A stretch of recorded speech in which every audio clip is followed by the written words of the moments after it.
ಅಲ್ಲಿ ಒಂದು 3 ಬಂಡೆಯಾಗಿ ಇತ್ತು. ಬಂಡೆ ಬದಿಯಲ್ಲಿ ಮಣ್ಣು ಮಾಡಿದ್ದಾರೆ. ಜಾಸ್ತಿ ಗುಂಡಿ ತೆಗಿಲಿಕ್ಕೆ ಆಗಲಿಲ್ಲ.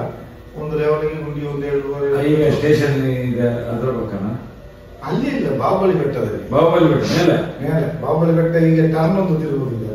ಬಾಹುಬಲಿ ಬೆಟ್ಟ ಟರ್ನ್ ಆ ಬಾಂಗ್ಲಕ್ಕೆ ಇಳಿಯುವ ಒಂದು ಮಣ್ ರೋಡ್ ಬರ್ತದೆ. ಹೌದು. ಅಲ್ಲಿ ಒಂದು ಬದಿಯಲ್ಲಿ ಇತ್ತು ಹೆಂಗಸು. ರಸ್ತೆ ಬದಿಯಲ್ಲಿ. ರಸ್ತೆ ಬದಿಗೆ ಸ್ವಲ್ಪ ಅದಕ್ಕೆ ಅಲ್ಲಿಗೆ ಗುಂಡಿ ಇದೆ, ಅಲ್ಲಿಗೆ ಅಲ್ಲಿ 2 ಬಂಡೆಗಳು ಇದೆ ದೊಡ್ಡ ದೊಡ್ಡ ಬಂಡೆ ಒಟ್ಟಿಗೆನೆ ಗುಡಿ ತೆಗೆದು ಅಲ್ಲಿಗೆ ಮಣ್ಣು ಮಾಡಿದೆ.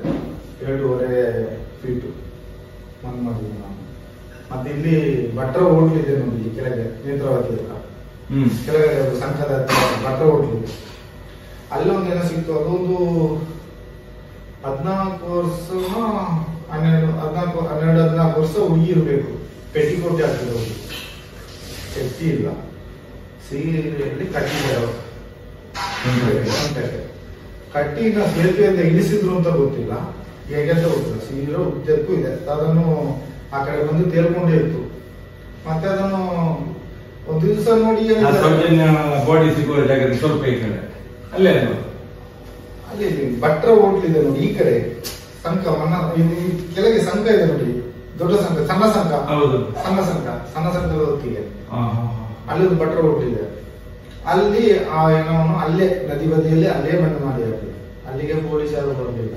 ಪೊಲೀಸ್ ಇಲ್ಲ, ಯಾರಿಲ್ಲ. ಮಣ್ಣು ಮಾಡಿ ಹಾಕಿದೆ. ಮತ್ತೆ ಅಲ್ಲಿ ನಮ್ಮ ಉಜಿರೆಯಿಂದ ಹೋಗುವಾಗ ಧರ್ಮಸ್ಥಳದ ಸಂಘದ ಟರ್ನ್ ಒಂದು ತಿರುಗ್ತೀವಲ್ಲ, ಟ್ರಾನ್ಸ್ಫಾರ್ಮ್ ಈ ಸೈಡ್ ಅಲ್ಲಿ ಟ್ರಾನ್ಸ್ಫಾರ್ಮ್.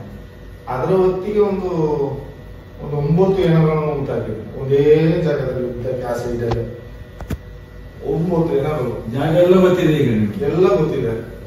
ನಾನೇ ಹೇಳುದು ಈ ತನಿಖೆ ನನಗೆ ಯಾರಾದ್ರೂ ಗಣ್ಣಿದ್ದವರು ರಕ್ಷಣೆಗಿದ್ದರೆ ಒಂದೊಂದಲ್ಲ, ನಮ್ಗೆ ಕೋರ್ಟಿನಿಂದಲೇ ಆದೇಶ ಮಾಡಿಸಿ ಮೇಲೆ ಕೊಡಿಸ್ತಾರೆ. ನಾವು ಅದು ಇದ್ರೆ ನಾನು ತೋರಿಸ್ತೇನೆ ಎಲ್ಲ.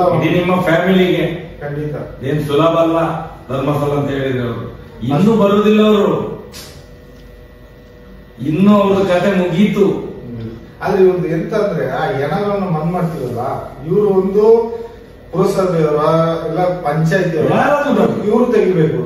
ಪಂಚನಾಮೆ ಆಗ್ಲೇಬೇಕು. ಹೆಣವನ್ನು ದೇವಸ್ಥಾನದವರು ತೆಗಿಲಿಕ್ಕೆ ಇಲ್ಲ. ಆದ್ರೆ ನಾವು ಬಂದದ್ದು ದೇವಸ್ಥಾನಕ್ಕೆ. ಪಂಚರ್ ಅಂದ್ರೆ ಏನು? ಪೊಲೀಸರು ಪಂಚನಾಮೆ ಅಂದ್ರೆ ಏನು? ಅದೇ ಸಾಕ್ಷಿ ಆಗ್ಬೇಕಾಯ್ತು. 5 ಜನ 5 ಜನ ಸಾಕ್ಷಿ ಆಗ್ಬೇಕಾಯ್ತು. ಪಂಚರುಗಳು ಒಂದು ಹೆಣವನ್ನು ಉಳ್ಬೇಕಾದ್ರೆ ಪಂಚನಾಮೆ ಆಗ್ಬೇಕು ಅಂತ ಯಾಕೆ ಹೇಳುದು? ಪಂಚನಾಮೆ ಅಂದ್ರೆ ಏನು?